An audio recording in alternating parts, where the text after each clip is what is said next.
계획대로 가져왔거늘 우리가 어찌 당신의 주인의 집에 은금을 도둑질하리이까. 9절 당신의 종들 중에 누구에게 발견되든지 그는 죽을 것이요 우리는 내 주의 종들이 되리이다. 형들의 입장에서 보면 결백하니까 뭐라고 얘기합니까? 요셉의 형들이 자신 있게 이야기하는 거예요. 만약에 자료에서 당신의 은잔이 나오면 어떻게 하겠다는 겁니까? 죽을 수도 있고, 그리고 또 어떻게 해요? 다 당신의 종이 되겠습니다. 그렇게 이야기하고 있다는 거예요. 결론은 어떻게 나왔어요? 베냐민의 자료에서 은잔이 나오게 됐다는 겁니다. 그러자 여러분, 형들의 반응이 13절에 보면 나옵니다. 13절 제가 한번 읽어볼게요. 그들이 옷을 찢고 각기 짐을 나귀에 지고 성으로 돌아가니라. 그 어디로 돌아갑니까? 다시 애굽으로 돌아갔다는 거예요. 여기에 보면 여러분, 옷을 찢었다는 거예요. 옷을 찢고 애굽으로 다시 돌아갔다라고 이렇게 얘기하고 있어요. 여러분 이 옷을 찢었다는 말은요, 이전에 야곱에게도 사용했던 단어들이에요.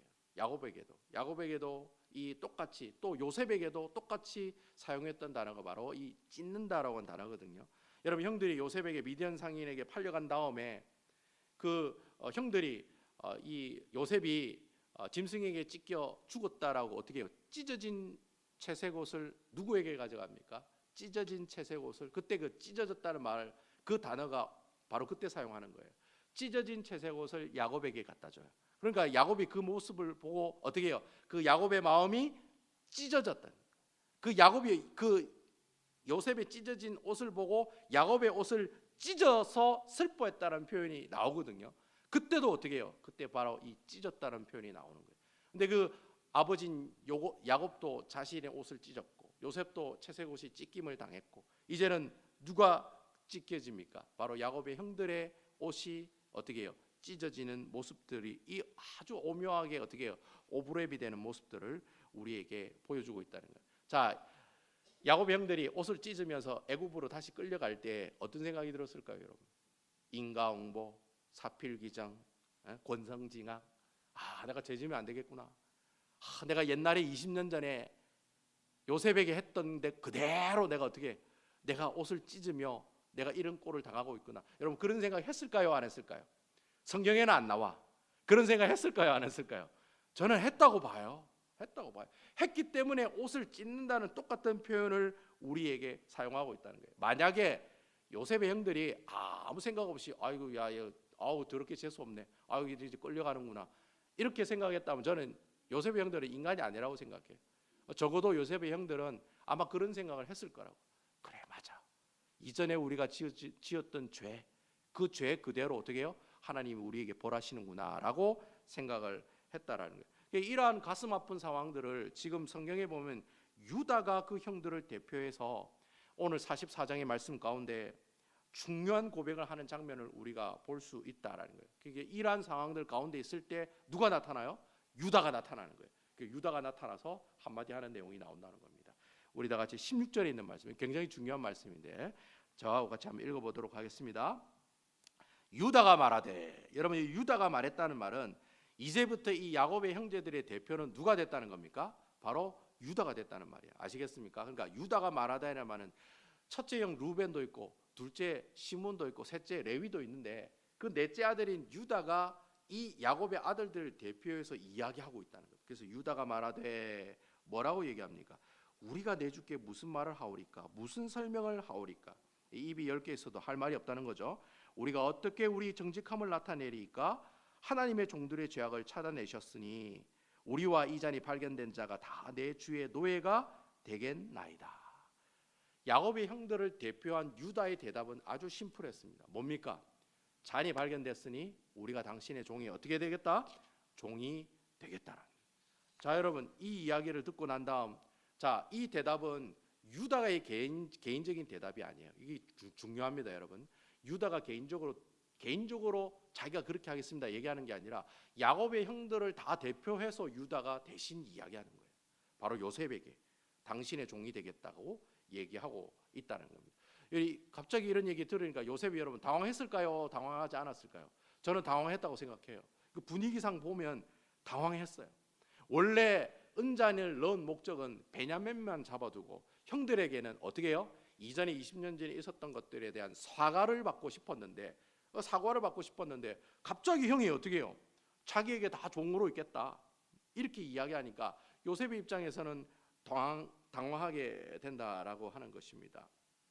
자, 그러자 여러분 요셉이 그 당황한 마음을 다 감추면서 뭐라고 얘기합니까? 그럴 필요 없어요. 베냐민만 종으로 삼고 나머지는 다 돌아가세요. 그렇게 이야기하고 있다라는 겁니다. 자, 여러분 여기서부터 이제 이 구약 성경의 가장 아름다운 변론인 바로 유다의 가장 긴 변론의 내용이 나오기 시작합니다. 유다가 이야기한 내용이 어디서부터 나오냐면 18절부터 34절까지가 나와요. 여러분 혹시 성경에 있으면 18절에서 34절까지 쫙 이렇게 형광펜으로 여러분 그으셔도 돼요. 18절부터 34절 말씀까지 쭉 이 유다가 자기가 왜 꼭 베냐민을 데려가야 되느냐에 대한 그 변론을 요셉에게 쭉 하는 이야기가 나오고 있거든요. 그래서 많은 신학자들이 그래요.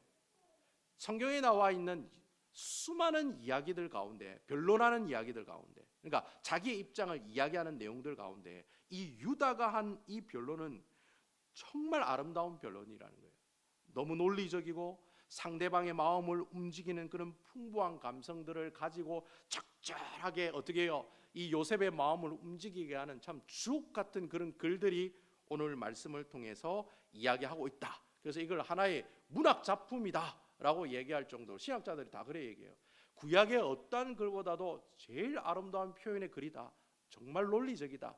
이런 이야기 듣고 마음 안 변할 사람 없다라고 할 정도로 많은 신학자들이 아주 굉장히 호평을 하고 있는 그런 글이 바로 18절에서 34절에 나오는 말씀이라는 거예요.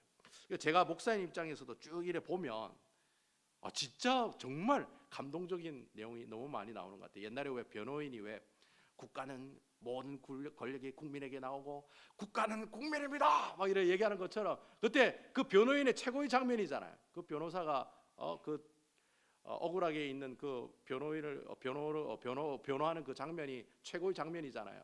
국가는 국민입니다. 이게 최고의 변론이듯이 오늘 본문에 나오는 이 내용이 바로 어떻게 해요? 최고의 유다의 변론의 모습들이다라고 이야기할 수 있다는 거예요. 중요한 것은 이 이야기를 하고 난 다음에 요셉의 마음이 변했다 안 변했다? 변했다는 거예요. 중요한 게 거기에 있는 거예요. 절대로 베냐민을 보내줄 마음이 없었는데 유다의 이 변론을 듣고 난 다음에 어떻게 해요? 이 요셉이 마음이 변해서 어떻게 해요? 이 요셉이 형들을 보내주게 되는 그런 놀라운 일들이 일어났다는. 그래서 여러분 45장에 보면 이 이야기 듣고 난 다음에 요셉이 자신의 신분을 밝혀요 안 밝혀요? 자신의 신분을 밝히게 된다는. 이 이야기를 듣고 난 다음에 우리가 이 18절부터 나오는 이 유다의 변호를 쭉 살펴보면 여러분 쭉 이렇게 18절부터 34절까지 읽어보시면 여러분들이 자주 발견하는 단어 하나를 볼 수가 있어요. 바로 그 단어가 우리라고 하는 단어예요. 우리. 여러분 우리라고 하는 단어는 20절에도 나오고 21절에도 22절에도 나오고 24절, 25절, 26절, 27절, 31절 계속해서 우리 아버지, 너거 아버지가 아니에요. 너거 막내, 너거 아들 이게 아니라 그런 표현들이 실제적으로 앞에 보면 있었거든요. 네, 야곱의 아들 뭐 이렇게 표현하지 우리 아버지, 우리 막내, 우리 함께, 우리 아버지 계속해서 뭐 어떤 단어가 나와요? 우리라고 하는 단어를 계속해서 강조하고 있다는 거예요. 그러니까 여러분 아까 제가 하나님의 큰 픽처가 뭐라고 그랬습니까? 12명의 아들들이 주 안에서 따로 노는 따로 국밥이 아니라 어떻게 해요? 우리는 한 배를 탄 뭐다? 운명 공동체다. 이 사실을 강조하고 있는 내용이 바로 이 유다의 변론을 통해서 우리에게 이야기하고 있다는 거예요. 그래서 여러분 이 유다가 이 야곱과 막내 베냐민의 관계를 그렇게 정의하는 장면이 나와요. 30절에서 31절에 보면 제가 한번 읽어보겠습니다. 아버지의 생명과 아이의 생명이 서로 하나로 묶여 있거늘. 여러분 여기 묶여 있다는 말이 오늘 이 유다의 변론의 핵심이에요. 묶여 있다는 거예요.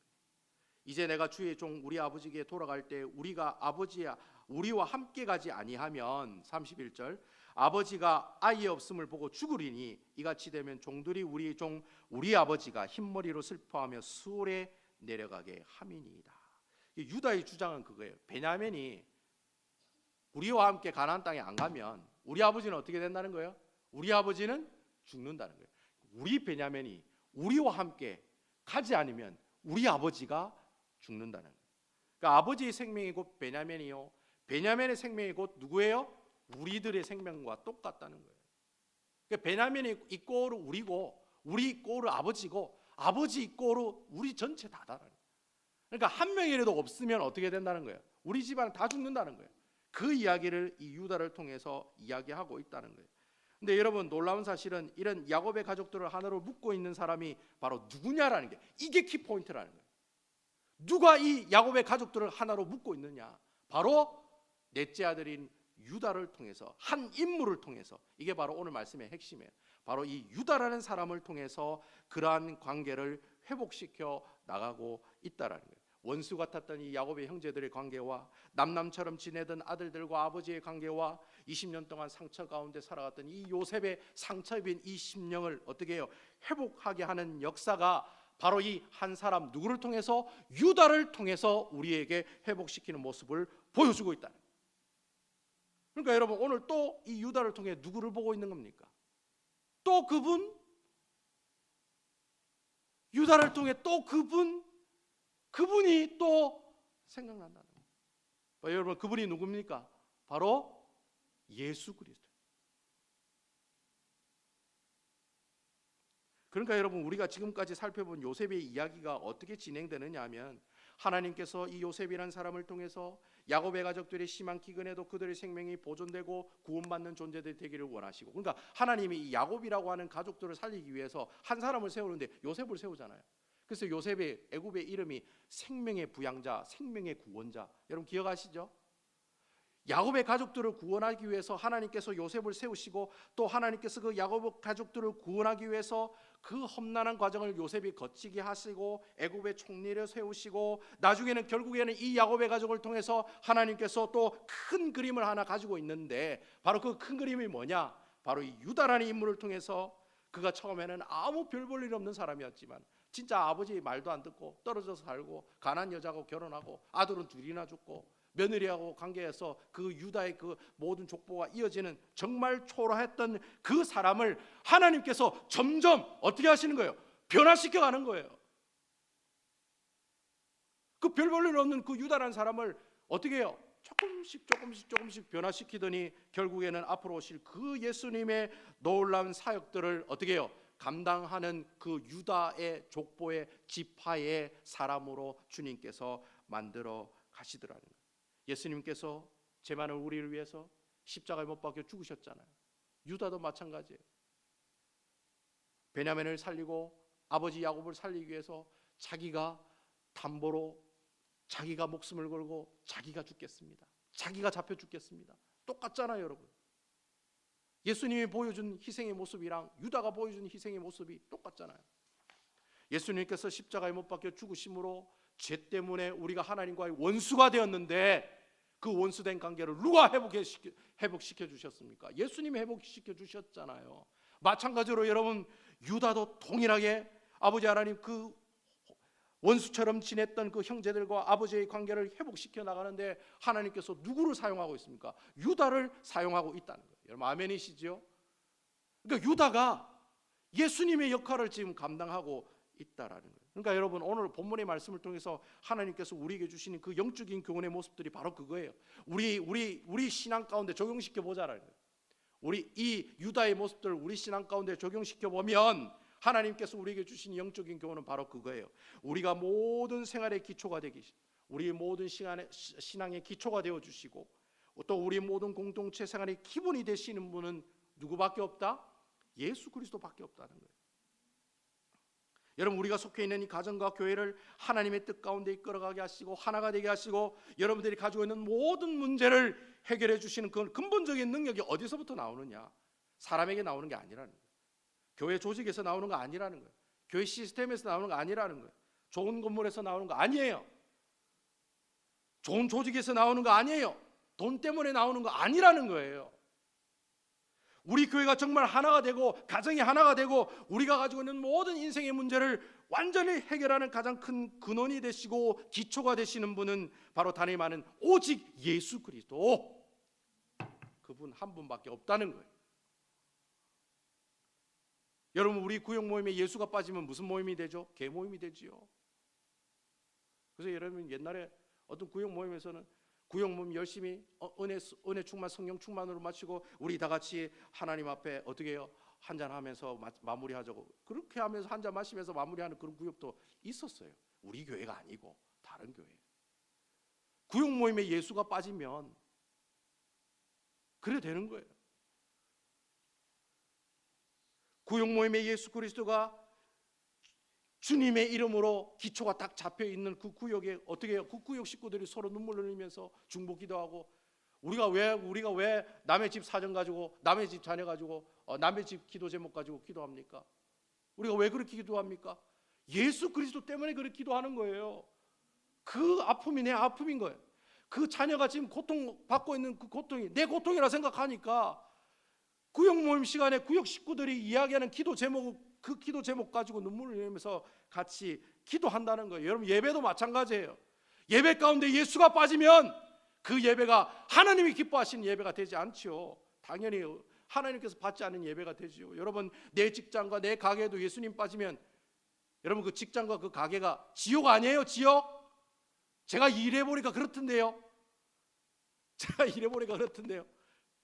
내가 가게에서 일하는데 그 가게에 예수가 빠지면 내 입에서 뭐가 나와요? 막 욕이 나와. 목사가 뭐가 없어요? 그것만큼 지옥이 어디 있습니까, 여러분? 여러분 구약 성경에 나오는 야곱의 이야기, 요셉의 이야기, 유다의 이야기, 신약 성경에 나오는 모든 예수님의 이야기가 다 어디로 갑니까? 문제가 생기면 어디로 다 가요? 예수 그리스도의 십자가로 가잖아요. 여러분 아멘입니까? 모든 성경에 나오는 이야기가 다 어디로 갑니까? 예수 그리스도에게로 가잖아요. 십자가에게로 가잖아요. 그게 바로 오늘 이 유다를 통해서 하나님께서 우리에게 주시는 영적인 교훈의 말씀이다라고 하는 겁니다. 여러분 사도 바울 선생님 빌립보서 3장 13절과 14절 말씀에 뭐라고 얘기합니까? 자신은 그 뒤에 있는 모든 것을 다 잊어버리고 오직 앞에 있는 누구를 향해서 나간다고 얘기합니까? 푯대를 향해서 예수 그리스도를 향해서 달려가겠다는 그 사도 바울 선생의 고백처럼 여러분 사랑하는 성도 여러분 달려가십시오. 예수 그리스도의 십자가 앞으로 달려가세요. 문제가 있으면 사람한테 찾아가지 말고 혼자 끙끙 앓지 말고 여러분들의 문제를 예수님에게 이야기하세요. 주님, 제가 이런 문제가 있습니다. 해결해 주십시오. 주님 앞에 십자가 앞에 주님 여러분들의 문제를 들고 주님 앞에 나가야 된다는 거예요. 여러분들 가정과 여러분들 직장 가운데 모든 예배 가운데 구역 모임 가운데 예수 그리스도가 어떻게 해요? 우리 중심이 되게 하세요. 그러면 여러분 성부 성자 성령 하나님께서 여러분들과 함께 하실 줄로 믿으시기 바랍니다. 여러분이 구역 모임이 교제하는 거 준비하는 것도 예수가 빠지면 왜 우리가 또 이 밥을 준비해야 되고 왜 나만 이렇게 고생해야 되고 그것만큼은 여러분 지옥이 어디 있습니까? 지옥이. 하지만 예수 그리스도가 있기 때문에 그게 그리 힘들지만 기쁜 거예요. 내가 희생하고 내가 어려움 겪고 내가 이렇게 힘들어하는 가운데 음식을 만들어서 대접하면 성도들이 그 음식을 먹고 얼마나 기뻐할까? 그리고 그 음식을 통해서 얼마나 아름다운 교제가 이루어질까? 그런 모든 생각들이 다 어디서 나오는 겁니까? 예수 그리스도에게서부터 시작된다는 거예요. 그러니까 여러분 힘들면 누구 생각? 그분 생각, 예수 그리스도 생각. 자기 생각, 애인 생각하지 마시고 누구 생각해야 돼요? 예수 그리스도를 생각해야 되는 거예요. 예수 그리스도, 내 문제 해결하실 분 예수 그리스도, 내가 가지고 있는 문제를 모든 걸 해결해 주신 분 주님 예수 그리스도. 그래서 모든 예수 그리스도에게 포커스를 맞춰 나가는 그런 삶을 살아가실 때 그때 성령님께서 여러분들과 함께 하시고 동행하시고 역사하는 모습들이 나타날 줄로 믿으시기 바랍니다. 아무쪼록 여러분 한 주간을 살아가시면서 예수님 생각, 예수님 때문에 예수님과 함께 동행하는 아름다운 가정과 교회와 구역 모임과 헌신과 교제에 참여하는 모습들이 되시는 아름다운 우리 남부교회 성도 여러분들 다 되시기를 주님의 이름으로 축원드립니다.